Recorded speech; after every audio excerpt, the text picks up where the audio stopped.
Oke, selamat datang kembali di pembelajaran daring kita. Nah, hari ini kita masih membahas tentang dasar Photoshop. Nah, di mana kita konsepnya masih sama, membahas tentang sedikit tentang seleksi ya. Eh, untuk yang berikutnya di sini kita boleh file new. Untuk ukurannya di sini masih kita samakan dengan yang sebelumnya.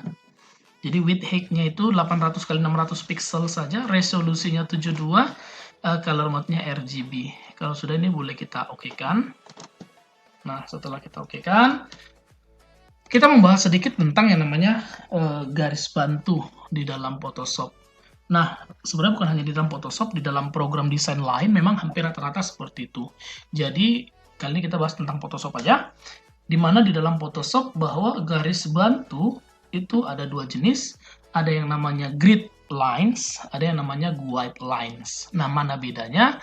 Kalau grid lines itu bisa kita pakai shortcutnya adalah kontrol petik tunggal. Jadi kita bisa aktifkan dari kontrol petik tunggal. Oke. Nah, itu dia kalau mengaktifkan yang namanya grid lines. Sedangkan ini dia. Sedangkan guide lines itu kita bisa aktifkan menggunakan kontrol titik koma. Nah, perbedaannya apa? Inilah grid lines, garis bantu. Nah, kalau yang kamu lihat ini, bentuknya kotak-kotak, pada saat dia di print, itu memang hasilnya nggak ada. Karena ini sebenarnya adalah grid lines, hanya sekedar garis bantu. Jadi waktu kamu cetak tetap putih polos ya. Sedangkan kalau yang guide lines, itu kita harus sebelumnya mengaktifkan ruler dulu. Jadi ruler itu kamu bisa pilih dari view, shortcutnya adalah Ctrl R ya. Ini dia rulers. Oke, nah cara mengaktifkannya, untuk garis bantu vertikal, kamu tarik tepat dari ruler atas. Ingat, dari ruler, jangan dari kanvas ataupun dari tempat lain. Dari sini itu nggak bisa. Dia nggak akan bisa diambil garis bantunya. Jadi dari mana yang tepat? Harus dari rulersnya. Jadi kalau vertikal dari ruler atas. Seperti ini. Kalau garis horizontal, ini horizontalnya maaf, kalau dari garis vertikal itu dari ruler kiri. Oke, ini dia kita sudah punya garis bantu. Jadi kalau misalkan berandai-andai nih, ternyata garis bantunya tidak sesuai dengan warna yang kamu inginkan. Kamu mau ganti warna mungkin bisa saja karena kurang nampak kah, atau dan lain sebagainya. Jadi kalau kamu ingin mengganti, caranya sebenarnya cukup simpel aja. Selain dari menu, kamu juga bisa ganti langsung dari sini. Caranya, arahkan saja mouse kamu ke salah satu bagian garis, terserah di mana aja, arahkan. Kalau sudah dapat posisi, double klik. Oke, kalau sudah kamu double klik, maka kamu bisa ganti warna yang kamu inginkan apa. Ini ada. Oke, apa yang mau kamu ganti? Misalkan kita ganti warna biru, bisa. Itu kira-kira untuk mengganti garis bantunya ya. Nah, kalau sudah, kita mulai saja. Kita akan buat sebuah logo dari elliptical marquee tool. Setelah kita pilih elliptical marquee tool, kita arahkan pointer mouse tepat di titik temu antara garis bantu vertikal dan horizontal ya. Ibaratnya kalau kita cerita di sini adalah koordinat 00 ya, x-nya 0, y-nya 0. Nah, kalau sudah pas, kita mulai yang pertama. Kalau kita ingin membuat supaya objeknya benar-benar bulat, itu sebelumnya. Jadi di sini pada saat kita tarik, kita bisa aja membuat di mana objeknya itu jadi oval, atau misalkan width-nya lebih besar daripada height, atau terbalik, height-nya lebih besar pada width. Bisa. Nah, kalau kita mau buat supaya height dan width-nya itu memang benar-benar sama, kita boleh tahan shift. Nah, jadi kurang lebih gini, inilah tanpa shift, ini dengan shift. Bisa ya? Itu yang pertama. Yang kedua, kalau kita ini titik awal kita buat di pas di sini, di tengah-tengah ini titik awal kita membuat seleksi. Ini dia, ini titik awalnya. Kalau kita inginkan supaya titik awal itu menjadi titik tengah seleksi atau senternya, kita bisa tahan tombol shift. Nah, ini dia. Jadi, ini tanpa shift, ini dengan shift. Nampak bedanya ya? Ini tanpa, ini dengan.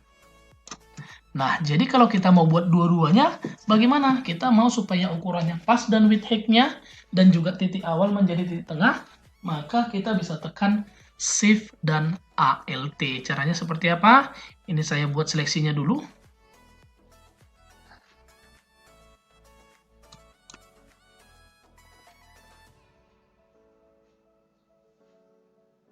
Oke.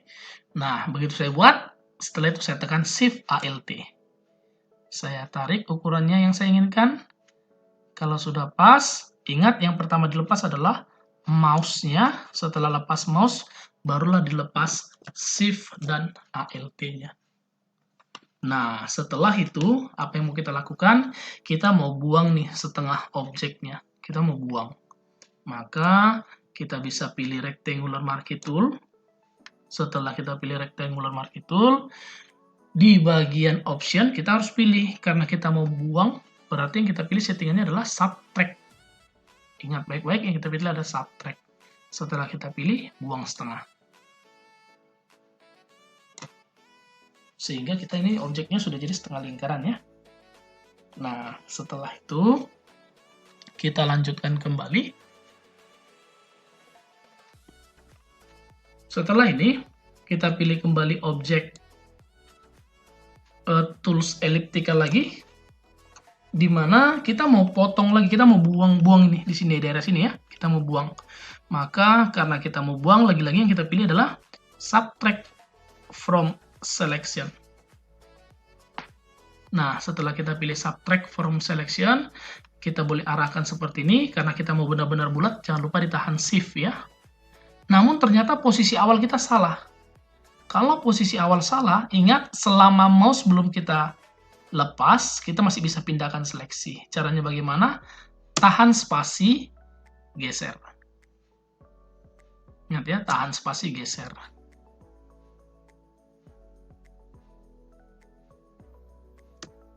Nah, ini dia kira-kira untuk bagian yang pertama.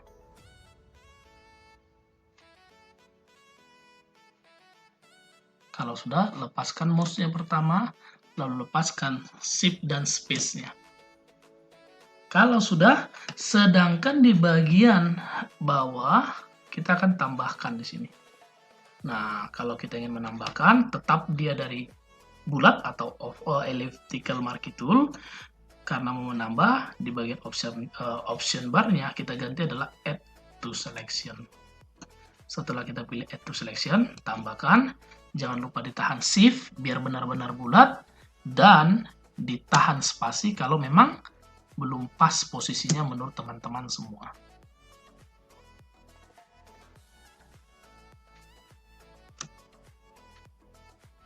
Nah, kalau sudah, silakan boleh dilepas mouse-nya dan dilepas shift A, space-nya.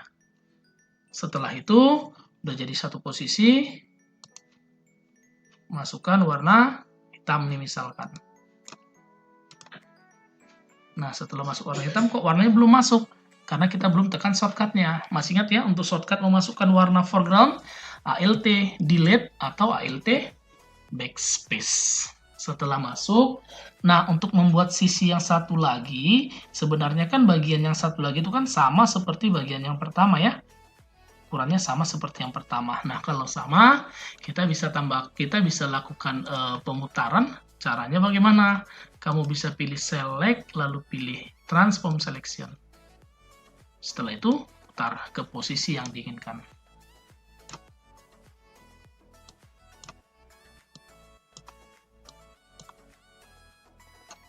Nah, di sini kepada teman-teman, kalau seandainya posisinya nggak pas, itu bisa dipastikan karena waktu bikin yang pertama itu belum pas punya teman-teman ya. Nah, punya saya sudah pas. Kalau sudah, misalkan saya kasih warna yang sedikit berbeda.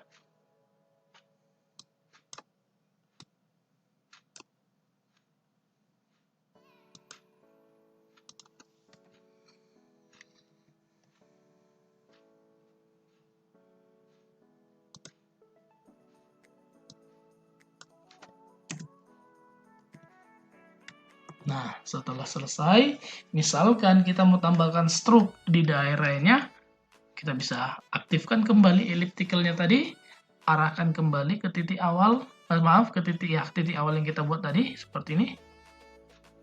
Kalau sudah, buat objek, jangan lupa tahan Shift Alt.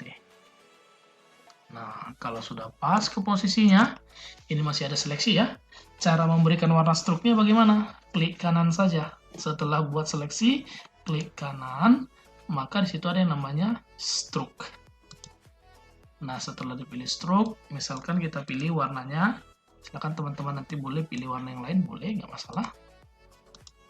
Lalu width-nya kita buat aja deh 3, bahwa saya rasa cukup.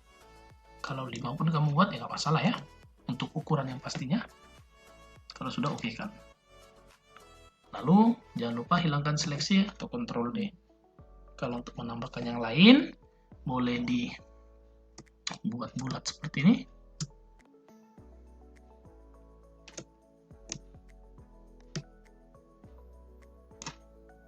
Lalu boleh dimasukkan warnanya.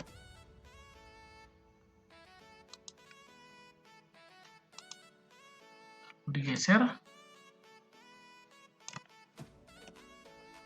Ya, silakan kamu geser seleksinya.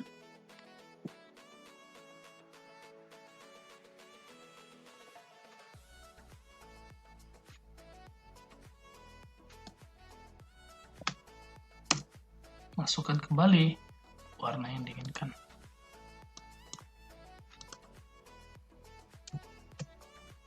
Kalau sudah Ctrl D. Nah, untuk menghilangkan garis bantunya, bisa kamu cari dari view. Lalu boleh di nonaktifkan, sore bisa aja. Seperti ini. Oke. Nah, itu dia kira-kira caranya. Silahkan teman-teman simpan. Dan jangan lupa dicoba. Semoga videonya bermanfaat bagi teman-teman semua. Terima kasih.